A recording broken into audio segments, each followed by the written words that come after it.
Сәлем балалар, бүгін 113-ші сабақ. Сабақтың тақырыбы дара және күрделі етістік. Мәтіннің тақырыбы мен ондағы негізгі ойды анықтаймын. Қатені табамын және түзеп жазамын. 38-ші жаттығу. Мәтінді түсініп оқы. Бір қаз өзенде жүзіп жүріп, өзіне өзі: мен қандай ғажап құспын, жерде жүремін, суда жүземін, ауаға ұшамын, менде құс бар ма екен дейді. Оны әтеш естіп, оған: бекер мақтанасың, сен аттай шаба алмайсың. Әр істі шала білгенше, бір істі тәуір білген жақсы емес пе, деді. Мәтіндегі негізгі ойды анықта. Мәтіндегі негізгі ой: әр істі аяқтамай шала қалдырғанша, бір істі бастап аяқталғанша тиянақты етіп орындау абзал екені айтылған. Келесі, мәтінге ат қой. Мәтінге ат, мақтаншақ, қаз.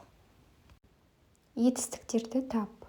Мәтіндегі етістіктер: жүзіп жүр, жүземін, жүремін, ұшамын, естіп, шаба алмайсың, білгенше, білген сөздері.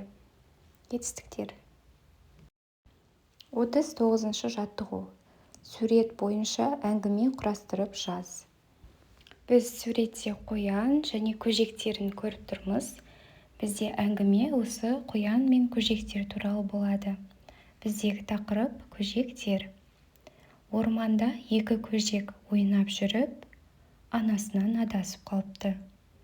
Көжектер қорыққандарынан айқайлап жылапты. Көжектердің дауысын естіген елік оларға көмектеспек болыпты.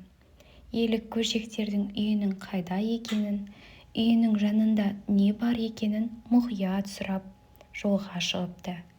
Еліктің тапқырлығымен көжектер үйіне қайта оралыпты. Ана қоян көжектерін көріп қатты қуанады. Тапқыр елікке алғыстарын айтады.